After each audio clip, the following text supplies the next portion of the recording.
What's up guys, my name's Liam and today we're going to be taking a look at the ATK F1 Extreme. The F1 variant has been one of my favorite releases of the year and I have a couple of the previous Ultimate versions. So in this video I'm going to try and compare them, see what changes that they have made to this one, and hopefully I'll be able to help you decide whether or not this could possibly be the perfect gaming mouse for you. So let's check it out.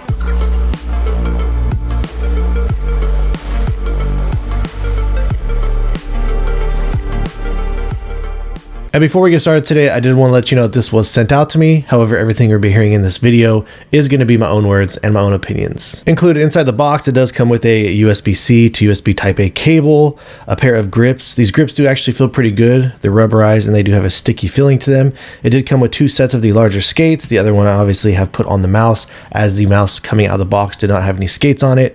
Some documentation, and this also does come included with the 8K receiver at the price point of $89.99. It does have a rubberized bottom and it does have an LED up here in the front. It's very bright. I usually turn it off in the software. So as I was going back and forth and comparing these mice, I've already reviewed the F1 Ultimate. I already touched on it a couple times in my videos, and my early copies of the F1 Ultimate had a little bit of a lighter coating, and it did develop some side flex issues over on the thumb. Like I said, I have a couple copies of this. This is, I think, one of the last copies that they made of the Ultimate, as I don't believe that they offered it anymore, or at least it's not showing up on their web store. But my final copy of this, the coating did feel much better. I actually have used this mouse a lot since this is one of my favorite shapes, and I still really enjoy it. So I haven't come across any issues with the build on it or anything like that yet. And the same thing kind of goes over here on the F1 Extreme. The coating does feel a lot better. It feels much more grippy, and the build quality on the shell of this, it does feel really solid. It's been holding up very well.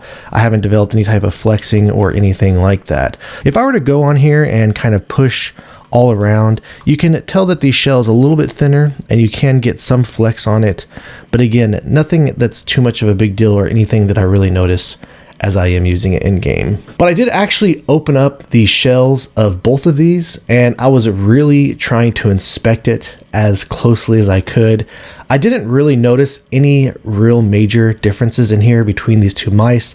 The only thing that clearly stood out to me, besides the different color of the scroll wheel, is the fact that the F1 Ultimate is using a 250 milliamp hour battery, and you can clearly see that over here on the F1 Extreme that it is using a little bit of a smaller, a 200 milliamp hour battery. And really, when it comes to going back and forth and using these, the difference with the battery life, I mean, typically I've kind of gotten used to the fact of charging my gaming mice daily, and that's kind of what I found if you're using 150 or a 200 milliamp hour battery. If you're going to be using the mouse and gaming on it all day long, it has been lasting me all day, but like I said, at the end of the day, you're definitely going to throw that on the charger there. So if something like battery life is a little bit more of a concern for you and you don't really care so much about having a little bit of lower weight, then you might want to go with something like the F1 Pro Max that has a 500 milliamp hour battery in it, and it has a dramatically longer battery life. And when I'm going back and forth and comparing this copy to the F1 Extreme, they really pretty much feel identical to me. These are both still using the Omron opticals,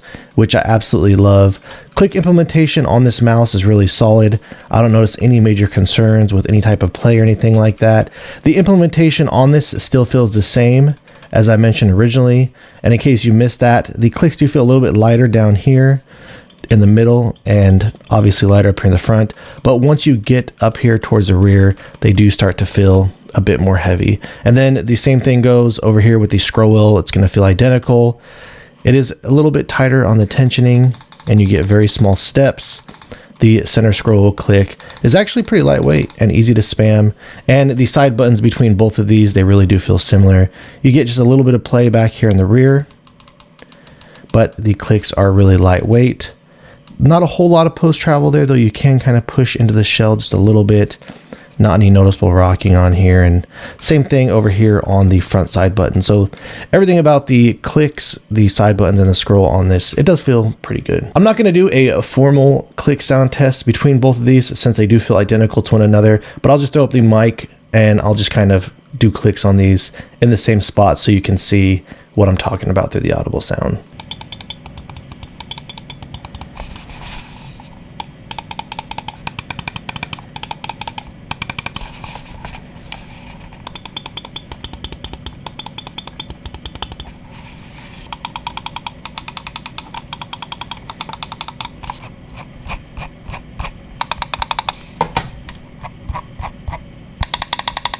All right, so now let's get into the weight and balance and see where this stands out and makes a difference.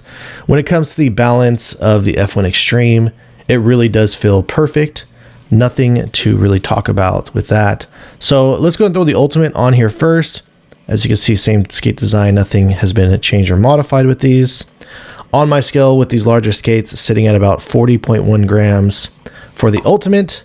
Now when it comes to the Extreme, dropping on the scale with the larger skates, 36.5 grams. All right, guys, so that wraps things up on the ATK F1 Extreme, and coming in at the $89.99 price point. The fact that this does come with the 8K dongle included, and I've kind of gone back and forth and talked about the differences in the models of all these. I do still really like the Pro version of this, as it feels like just a little bit more of a thicker and solid build.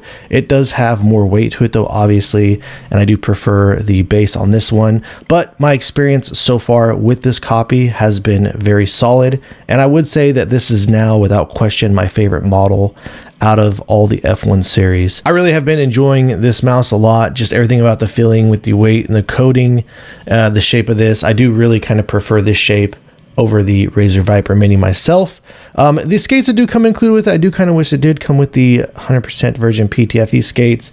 And the only one thing that I would really change about this mouse is the Lamzu Maya. For those of you that watch the channel know this is still pretty much the mouse that I use the most. The sensor positioning on this F1 Extreme, or just the F1 series in general, does sit a little bit lower there. So if you're somebody who just buys this mouse and this is the only mouse that you own, probably something you get used to and not really notice the difference. But since I do test out many various mice, and I tend to go back and forth between this and the Lamzu Maya quite often, so it is something that I always have to find myself adjusting to and getting used to with these F1 series mice. But aside from that, every time I pick this mouse up, it just always feels so great to me, and it still is one of my favorite gaming mice to use. All right, guys, so if you have any questions or feel like I left anything out, please let me know down in the comments below. If you've enjoyed watching this video and are interested in seeing more videos like this in the future, please drop this video a like and subscribe to my channel. And thank you guys so much for watching. I look forward to seeing you in the next one.